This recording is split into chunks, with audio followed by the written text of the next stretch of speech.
episode of Rules as Written Character Builds. Today is a build that I am very excited about. I've been looking forward to doing a build like this ever since I started the channel, and especially once I got my hands on the 2024 Player's Handbook. Today we are going to be creating a Super Saiyan. I've been a big Dragon Ball fan for just about as long as I've been playing Dungeons & Dragons, and in that time, one of my favorite concepts to theorycraft has always been the Super Saiyan. I've looked at it through the lens of a monk, a cleric, a barbarian, and even a wizard at one point. But with the changes to Divine Smite in the 2024 Player's Handbook, allowing it to be used with unarmed attacks, suddenly the Paladin has become a great fit for the classic golden-haired warrior. When looking at a Super Saiyan character, I think there are really two things that are core to the concept. First and foremost are the transformations. We need to be able to cast a spell or use a feature that empowers us in some way. And secondly, we have the Ki Blasts. This specific take on the character is going to play more into a classic Saiyan warrior from Planet Vegeta, wearing a suit of armor. Their main goal is conquering worlds, as opposed to the unarmored martial art vibe defenders of Earth that we see in the main characters of Dragon Ball Z, the Z Fighters. So with our goals locked down, let's get into the build. And now there's no arguing that the best race in 5th edition for a Saiyan is the Aasimar. At level 3, they get a built-in transformation in the form of Celestial Revelation. Once you reach 3rd level, you can transform as a bonus action, using one of the following options. Heavenly Wings, gain a fly speed equal to your speed. Inner Radiance, shed light, and at the end of each of your turns, deal radiant damage equal to your proficiency bonus to each creature within 10 feet of you. Or Necrotic Shroud. Enemy creatures within 10 feet must succeed on a wisdom saving throw or become frightened of you until the end of your next turn. While the transformation lasts, you may deal extra damage to one target you damage with an attack or spell. The extra damage equals your proficiency bonus and is radiant for Heavenly Wings or Inner Radiance, or necrotic for Necrotic Shroud. Once you use this transformation, you must finish a long rest before you can use this feature again. Most often with this build, we'll be using Heavenly Wings to gain a fly speed, because that's just right up there with Dragon Ball Z. You have to be able to fly if you're going to be a Dragon Ball Z character. But I could also see popping out Inner Radiance for some of that extra damage, especially if you're in a combat counter with a lot of enemies crowding around you. Proficiency bonus damage to each of them every turn will stack up pretty quick. For our ability scores, we're going to be prioritizing Strength and Constitution. And since we're a Paladin, we also want to keep a pretty decent Charisma as well. So our Strength will be 15, Dexterity 10, Constitution 15, Intelligence 8, Wisdom 8, Charisma 14. This week we'll once again be taking an old background and choosing our own ability score improvements and our own origin feat. So we're going to be going with Faction Agent, increasing our Strength by +2 and our Constitution by +1. For our feat, we're going with Magic Initiate Druid.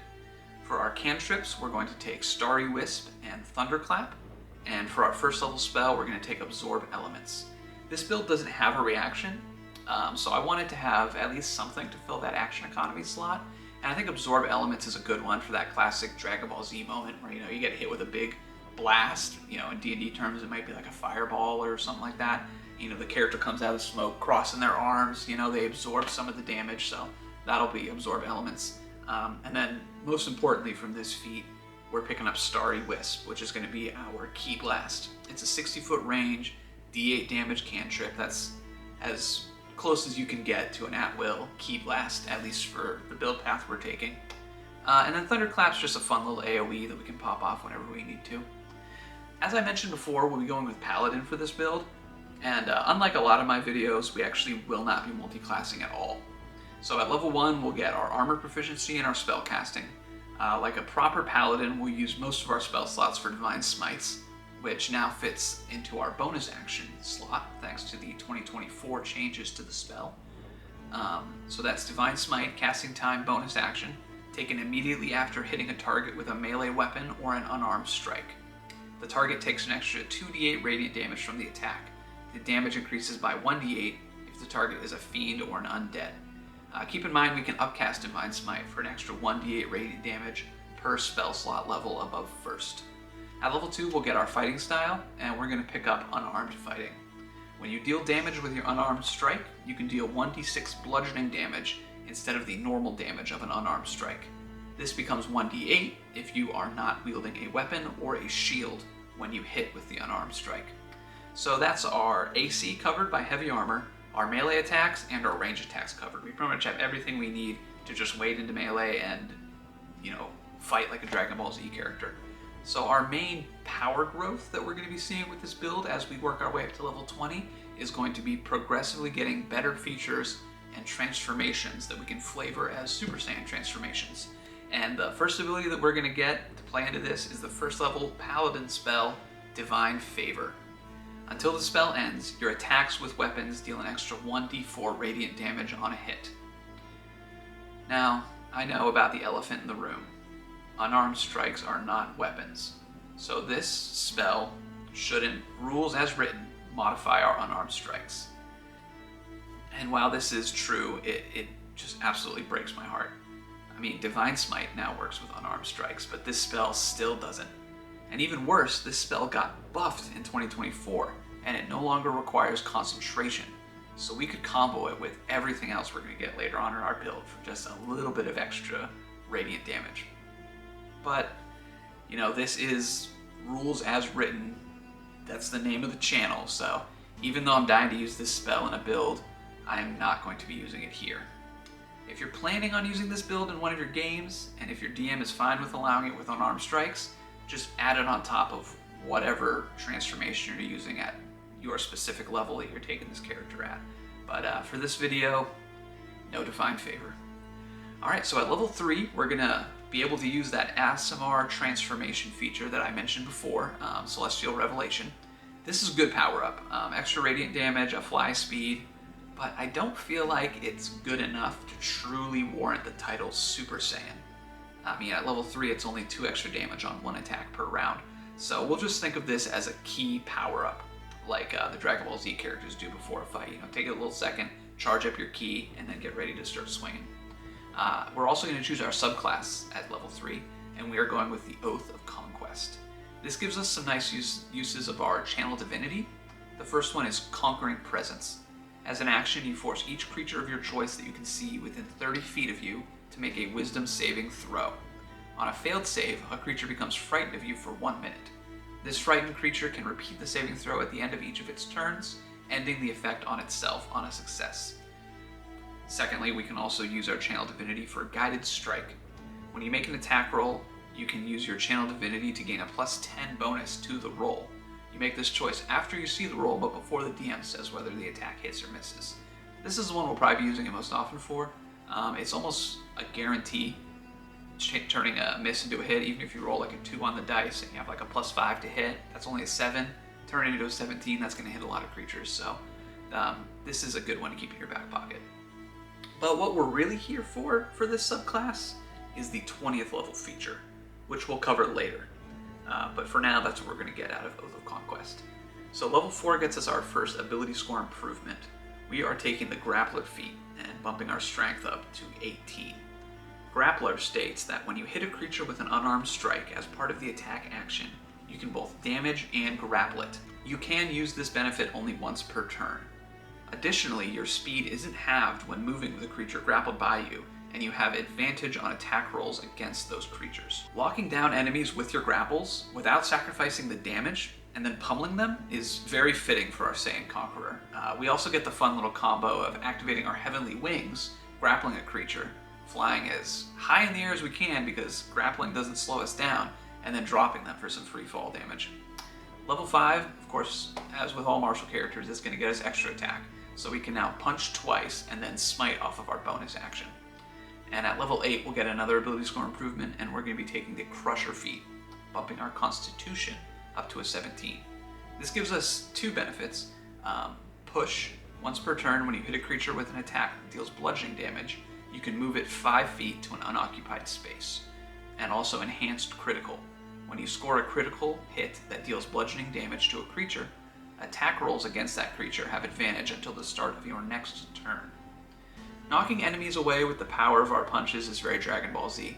And since Paladins already love critical hits, gaining advantage on subsequent attacks after a critical hit is just going to increase the odds of landing another. Of course, with the new version of Divine Smite, we can't smite twice on the same turn. But if you do land a crit, throw your smites into it. It'll be nice to do another hit right afterwards with advantage. Maybe grab another crit as well. Just be careful not to knock creatures out of your range and therefore out of your grapples. Because if you're grappling somebody and then they get pushed 5 feet away and they're out of your reach, that will end the grapple. Unless maybe you've grappled them into the air, in which case knocking them away and therefore into the ground is actually really cool and very on theme for us. But our first proper transformation is going to take place at level 9 when we unlock 3rd level spell slots, and we're going to be taking the spell Spirit Shroud. Until the spell ends, any attack you make deals 1d8 extra damage when you hit a creature within 10 feet of you. This damage is radiant, necrotic, or cold, your choice when you cast the spell. Any creature that takes this damage can't regain hit points until the start of your next turn. In addition, any creature of your choice that you can see that starts its turn within 10 feet of you has its speed reduced by 10 feet until the start of your next turn.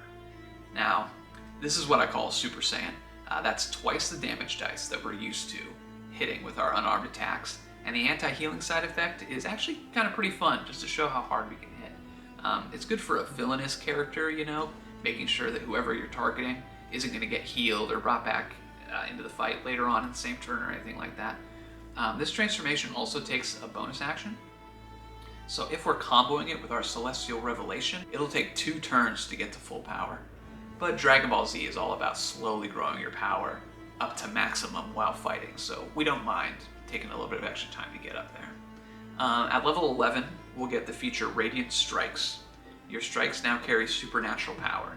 When you hit a target with an attack roll using a melee weapon or an unarmed strike, the target takes an extra 1d8 radiant damage. I think of this as the mastered Super Saiyan One that Goku and Gohan achieved in the Hyperbolic Time Chamber while training to fight in the Cell games.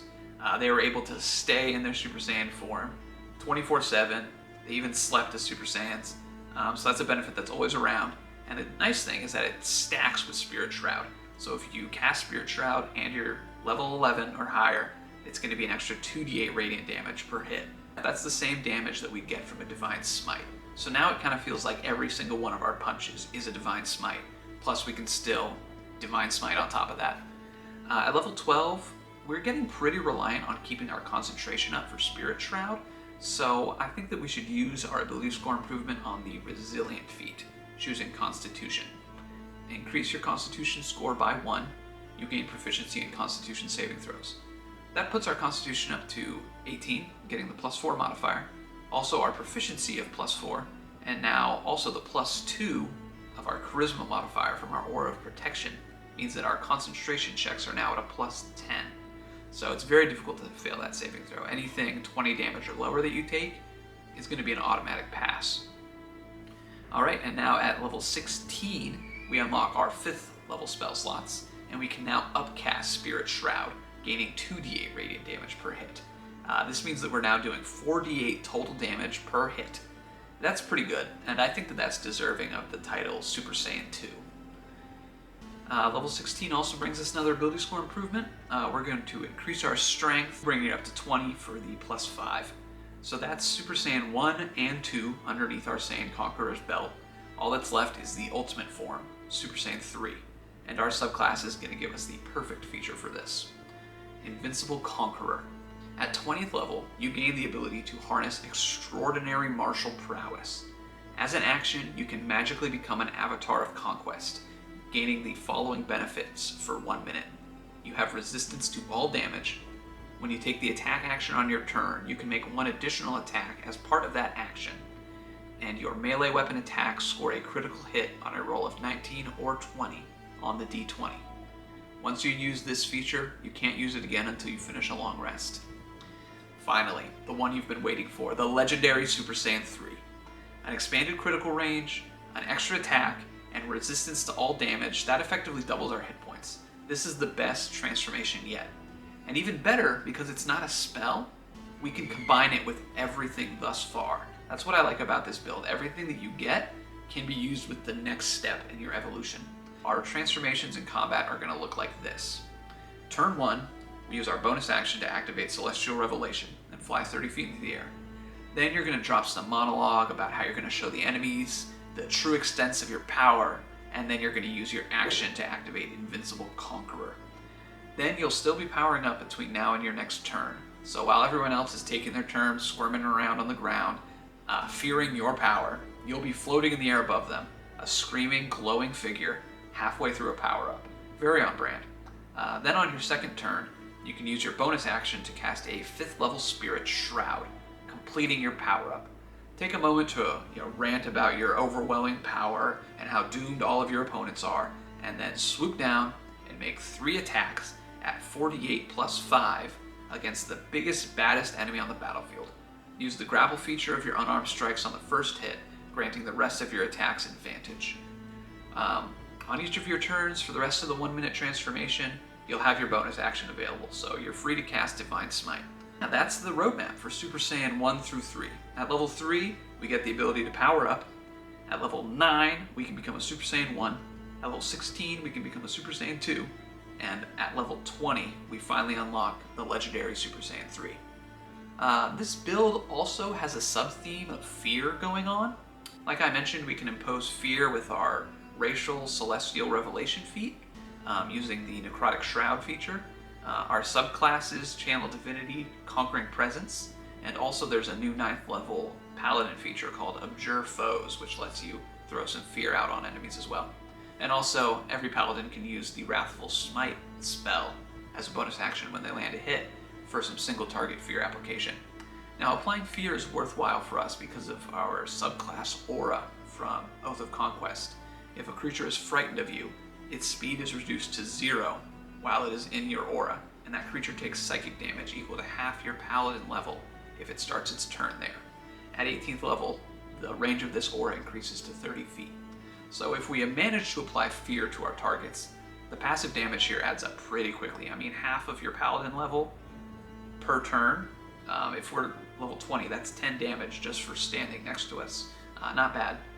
It even fits in with our Celestial Revelation feat, Inner Radiance, because that also does some passive radiant damage to people around us, which also plays into our 15th level feature, Scornful Rebuke. Starting at 15th level, those who dare to strike you are physically punished for their audacity. Whenever a creature hits you with an attack, that creature takes psychic damage equal to your charisma modifier, minimum of 1 if you are not incapacitated. I think this sub-theme of fear and passive damage in the build is very on brand for our Dragon Ball Z character. I mean, we all remember those shots from OG Dragon Ball Z back in the day of side characters just trembling in fear of every new villain as they unveil their power before that villain ends up fighting the main character. With this build, we're literally going to be one of those Dragon Ball Z villains. So that's the mechanics of the build. I think this build is going to be really fun to play if you're looking for a slightly villainous character, sort of an anti-hero who only cares about proving their own strength and testing it against others. I think it would also make a pretty good villain for any DMs out there watching this video. Those area of effect fears and passive damage that I talked about, they definitely make the Super Saiyan capable of handling hordes of enemies, but that's in more of a passive way. The burst potential of the Paladin class and the grappling capabilities that we're building into really reward focusing on a single target with our actions and putting that target down as quickly as possible. Because our transformations are either long rest features or spell slots that also recharge on long rests, we want to be conservative and not go showing off our Super Saiyan every fight. You would best be rewarded playing this character by fighting against most enemies in your base form, using the grapples to lock them down, and your auras and healing to support your allies. You can even do a little bit of kiting with your Starry Wisp cantrip and DPS from afar if you want to. However, once your party comes across a particularly strong monster, that's when the Saiyan warrior spirit will awaken in your character. Find a flashy way to transform, calling the monster's attention to yourself, monologue about your pride and the power of your race as you go up in transformations from 1, 2, all the way to 3 if you haven't unlocked yet, and then just fly in and start swinging, throwing out heaps of radiant damage. Your blows can knock the monster back thanks to our Crusher feat, and once you get it where you want it, grapple it to lock it down, get advantage on all your attacks, and go searching for a critical hit to throw out your biggest divine smite, which is, in this scenario, is going to be like your character's finishing move. I think this would be a fun character to play in a group because you can sort of protect and support your allies most of the time while they're all having their big moments, keeping the enemies off their back, healing them with lay on hands, giving them the benefit of your aura of courage. But once you get the chance to show off your thing, you get to throw all of your features into it. Your racial features, your spell slots, your subclass transformations, just chuck it all into one single fight and see how much damage you can do, how many people you can take down. It really plays into what I think is the healthiest group dynamic for a D&D party, which is where everyone gets their moment in the spotlight to shine, and everybody else lets them have that moment and plays into it. That way everybody kind of gets what they want out of their character, and we all get to take turns showing ourselves off. So, yeah, that's the build for the week. Thanks for tuning in. Like I said, I'm a huge Dragon Ball Z fan, and I've been really excited to show you guys a Super Saiyan build ever since I started this channel. Let's just go ahead and call this Super Saiyan version 1, because I have a few other character concepts, knocking around that will fill this same kind of aesthetic. Yeah, so come back next week for another slightly villainous character. We're taking a look at the Ranger class, and we're creating a Death Knight, spreading disease, pestilence, and plague all across the land. Thanks for watching. Let me know what you think of the Super Saiyan. Let me know if you have any ideas for features, or maybe some spells that you think of that would complement what I'm going for. And as always, like and subscribe for more D&D content, and we'll see you next week.